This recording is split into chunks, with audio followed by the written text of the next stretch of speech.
नमस्कार भक्तों, स्वागत है आप सभी का हमारे चैनल भक्ति महोत्सव में। आज हम आपको महाभारत के आदर्श पात्र श्री कृष्ण भगवान के जीवन के बारे में कुछ रोचक बातें बताएंगे। तो आइए शुरू करते हैं। भीष्म पर्व के अंतर्गत श्रीमद् भगवत गीता में तो भगवान श्री कृष्ण की महिमा कूट कूट कर भरी हुई है। वहाँ वे अर्जुन को खुले शब्दों में अपने श्री मुख से समझाते हैं कि मैं अजन्मा अविनाशी ईश्वर हूँ। साधुओं की रक्षा, दुष्टों के विनाश तथा धर्म की स्थापना के लिए मैं समय समय पर अवतार लेता रहता हूँ। यही नहीं, वे यह भी बतलाते हैं कि जो मेरे जन्म कर्मों की दिव्यता को तत्व से जान लेता है, वह जन्म मरण के चक्कर से सदा के लिए छूट जाता है। इसी से यह मालूम होता है कि श्री कृष्ण हम लोगों की भांति जन्मने मरने वाले साधारण मनुष्य नहीं थे। जो स्वयं बार बार जन्मता और मरता है, उसके जन्म का रहस्य जानकर कोई जन्म मरण से कैसे छूटेगा। आगे चलकर वे बतलाते हैं कि सारा जगत मुझी से उत्पन्न होता है और मुझी में विलीन हो जाता है। मेरे सिवा और कुछ भी नहीं है। स्पष्ट शब्दों में वे अर्जुन को समझाते हैं कि मैं अपनी योग माया से अपनी भगवता को छिपाए रहता हूँ। इसी से अज्ञानी लोग मुझे पहचान नहीं पाते और मुझ अजन्मा और अविनाशी जन्मने मरने वाला मनुष्य मान बैठते हैं। श्री कृष्ण जब अपने दिव्य विग्रह से इस भूतल पर विद्यमान थे, उस समय भी कंस, जरासंध, शिशुपाल, दुर्योधन आदि अनेक ऐसे व्यक्ति मौजूद थे जो उन्हें साधारण मनुष्य समझकर उनकी अवहेलना कर बैठते थे। ऐसी दशा में आजकल के लोग उनकी उपस्थिति में उनके विषय में अनेक प्रकार की ऊंची नीची कल्पनाएं अथवा कुतर्क करें तो इसमें आश्चर्य ही क्या है। इतना ही नहीं, अपनी अतुल महिमा को प्रत्यक्ष कराने के लिए श्री कृष्ण अर्जुन को कृपा पूर्वक अपने विश्व रूप का दर्शन कराते हैं। अर्जुन ने देखा कि उनके शरीर से हजारों सूर्यों की आभा निकल रही है। सारे देवता, ऋषि एवं अन्यान्य भूत समुदाय उनके शरीर में मौजूद हैं। उनके अनेक भुजाएं, पेट, मुख और नेत्र हैं। वे सब ओर से अनंत हैं। उनका आदि मध्य अंत कुछ भी दिखाई नहीं देता। अर्जुन ने यह भी देखा कि भीष्म, द्रोण, कर्ण आदि कौरव पक्ष के बड़े बड़े योद्धा उनकी भयानक दाढ़ों में पिसे जा रहे हैं और सारे लोग उनके मुख में समा रहे हैं। श्री कृष्ण के इस विकराल रूप को देखकर अर्जुन भयभीत होकर उनकी स्तुति करने लगते हैं और मित्र के नाते अब तक जो उनके साथ समानता का बर्ताव करते आए थे, उसके लिए उनसे क्षमा मांगते हैं। अर्जुन को भयभीत देखकर भगवान अपने उस काल रूप को समेट लेते हैं और पुनः श्याम सुंदर रूप में उनके सामने प्रकट हो जाते हैं। इस प्रकार श्री कृष्ण ने अर्जुन को यह प्रत्यक्ष करके दिखा दिया कि जो उनके सामने त्रिभुवन मोहन श्याम सुंदर के रूप में सदा प्रकट रहते थे, जगत भी वे ही बने हुए हैं और वे ही जगत से परे रहकर उसे बनाते बिगाड़ते रहते हैं। उन्हें इस प्रकार यथार्थ रूप में जानना, देखना और पाना उनकी भक्ति से ही संभव है। अतएव भगवान अंत में अर्जुन को यही उपदेश देते हैं कि तू मेरा ही चिंतन कर, मुझसे ही प्रेम कर, मेरा ही भजन पूजन कर तथा और सबका भरोसा छोड़कर मेरी ही शरण में आ जा। यही भगवत गीता का अंतिम उपदेश है। श्री कृष्ण का भी वास्तविक स्वरूप वही है जो भगवत गीता में व्यक्त हुआ है।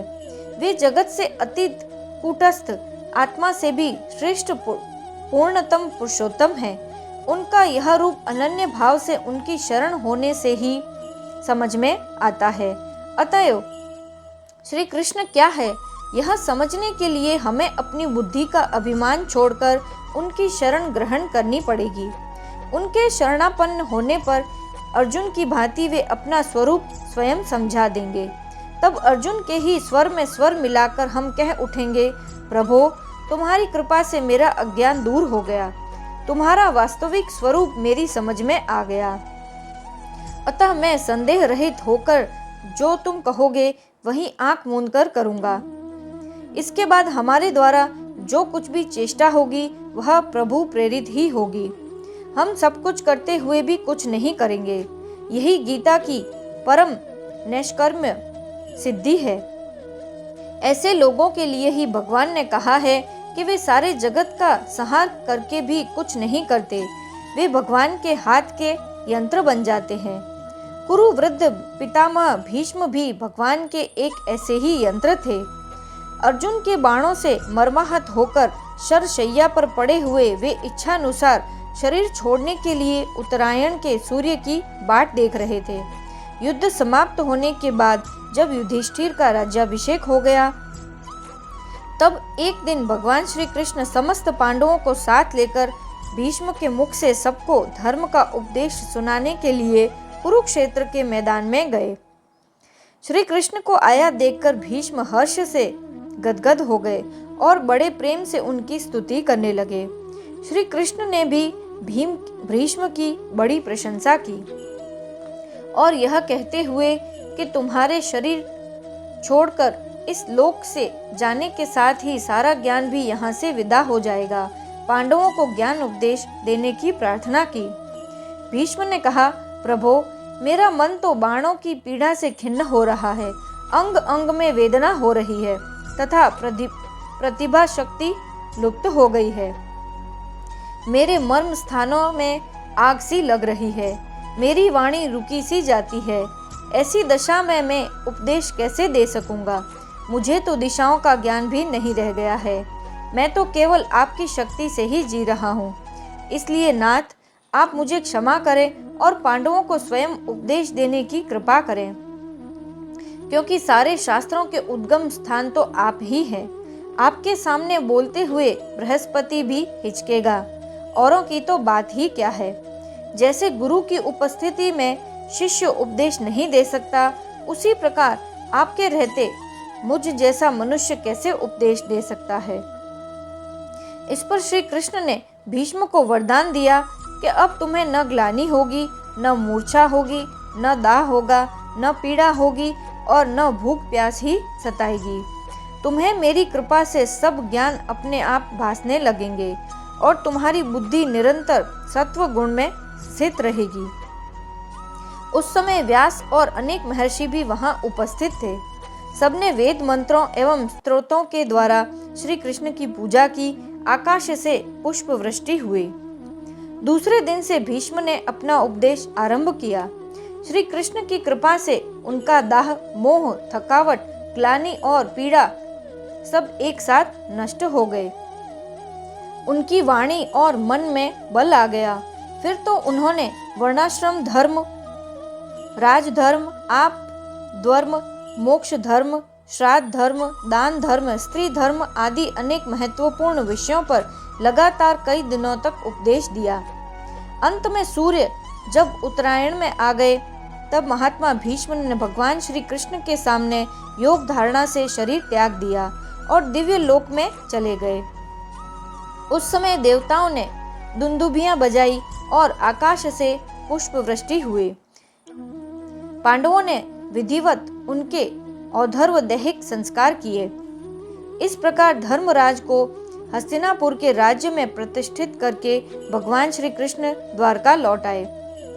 रास्ते में उन्हें महातेजस्वी उत्तंक ऋषि मिले। श्री कृष्ण के मुख से कौरवों के विनाश की बात सुनकर उत्तंक को बड़ा क्रोध आया। उन्होंने कहा, श्री कृष्ण, कौरव तुम्हारे संबंधी और प्रिय थे। तुमने शक्ति रहते हुए भी उनकी रक्षा नहीं की, उन्हें बलपूर्वक युद्ध से रोका नहीं, इसलिए मैं तुम्हें शाप दूंगा। श्री कृष्ण ने कहा, कोई भी पुरुष तप के बल से मेरा तिरस्कार नहीं कर सकता, अतः आप अपने क्रोध को संभालिए। मैं जानता हूँ कि आप तपस्वी एवं गुरु भक्त हैं, अतएव मैं आपके तप का नाश नहीं करना चाहता। इसके अनंतर श्री कृष्ण ने दयापूर्वक उन्हें बतलाया कि समस्त भूतों का रचने वाला और संहार करने वाला मैं ही हूँ। जब जब युग परिवर्तन होता है, तब तब मैं प्रजा की हित कामना से भिन्न भिन्न योनियों में जन्म लेकर धर्म की स्थापना करता हूँ। जब मैं जिस योनि में प्रकट होता हूँ, तब मैं उसी योनि के अनुरूप व्यवहार करता हूँ। इस समय मैं मनुष्य बना हुआ हूँ, अतएव मनुष्य का सा व्यवहार करता हूँ। मैंने मनुष्य की भांति दीनता पूर्वक कौरवों से संधि के लिए प्रार्थना की तथा भय भी दिखलाया, परंतु उन लोगों ने मोहवश मेरी बात न सुनी, अतः वे सब मारे गए।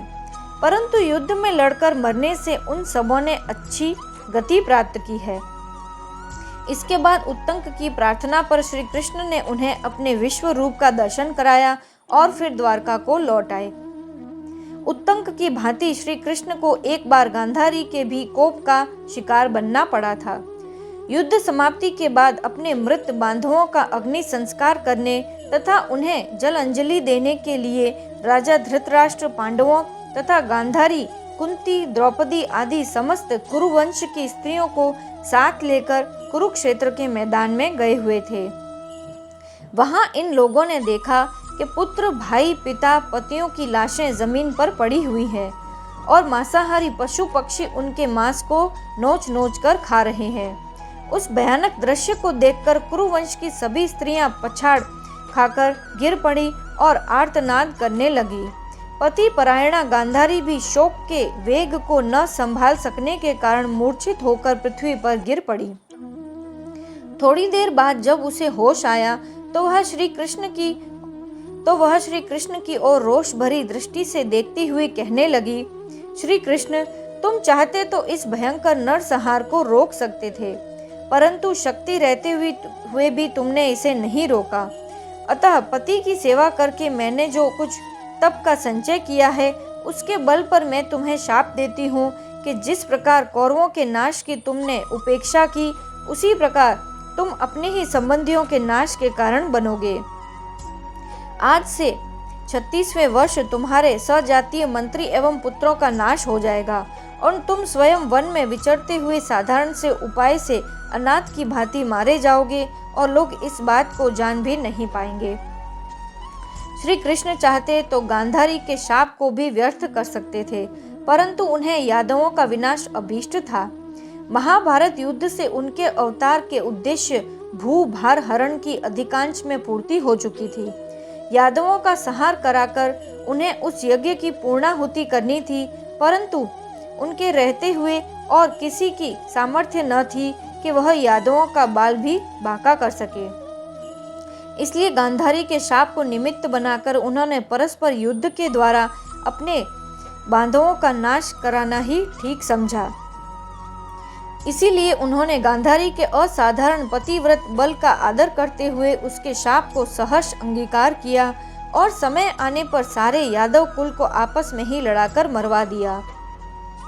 इस प्रकार अपने अवतार का प्रयोजन सिद्ध हो जाने पर भगवान ने परम धाम में पधारने का निश्चय किया और गांधारी के शाप को चरितार्थ करने के लिए वे इंद्रिय, वाणी और मन को सर्वथा रोककर समाधि में स्थित हो गए। उसी समय उन्हीं की प्रेरणा से जरा नाम का एक उग्र शिकारी शिकार की खोज में उधर आ निकला। उसने मृग के धोखे से समाधि की दशा में निश्चेष्ट पड़े हुए श्री कृष्ण के एक पैर के तलुए में बाण का प्रहार किया। पास आने पर जब उसे अपनी भूल मालूम हुई तब उसने भयभीत होकर श्री कृष्ण के दोनों चरण पकड़ लिए। श्री कृष्ण उसे आश्वासन देते हुए तथा अपनी अतुल प्रभा से पृथ्वी एवं आकाश को दमकाते हुए अपने दिव्य धाम में चले गए। उस समय इंद्र, अश्विनी कुमार, रुद्र, आदित्य, वसु, विश्वदेव, मुनि, सिद्ध एवं अप्सराओं के सहित मुख्य गंधर्व ये सब उनको लेने के लिए आए। इस प्रकार भगवान श्री कृष्ण ने अपने लोक पावन जगमंगल चरित्रों से भक्तों को आनंदित करते हुए तथा दुष्टों का संहार के बहाने उद्धार करते हुए अपनी अवतार लीला समाप्त की। इधर जब पांडवों ने यादवों के विनाश तथा श्री कृष्ण के परम धाम गमन की बात सुनी तो उन्हें बड़ा दुख हुआ। इन्होंने भी अपने पौत्र अभिमन्यु कुमार परीक्षित को राजगद्दी पर बिठाकर तथा धृतराष्ट्र पुत्र युयुत्सु को उसकी देखभाल के लिए नियुक्त करके हिमालय के लिए प्रस्थान किया। हिमालय को लांघकर वे आगे मेरु पर्वत की ओर बढ़ने लगे। इसी बीच में क्रमशः द्रौपदी, सहदेव, नकुल, अर्जुन एवं भीम आयु शेष हो जाने के कारण रास्ते में ही गिर पड़े। अकेले धर्मराज एक कुत्ते को लेकर आगे बढ़े और सदेह स्वर्ग पहुंच गए। वहां उन्होंने देव नदी गंगा में स्नान किया और वहीं अपने मनुष्य शरीर को त्याग कर दिव्य शरीर धारण किया। उसी दिव्य शरीर से वे भगवान के परम धाम में गए। वहां उन्होंने ब्रह्म रूप चिन्मय शरीर धारण किए श्री कृष्ण को देखा। चक्र आदि उनके आयुध दिव्य पुरुष विग्रह धारण करके उनकी सेवा कर रहे थे। तेजस्वी वीर अर्जुन भी उनकी सेवा में मौजूद थे। यही है कि श्री कृष्ण का स्वरूप है और यह है उनके शरणागत होकर उनके चरणों में निश्चल प्रीति करने का सुमधुर फल।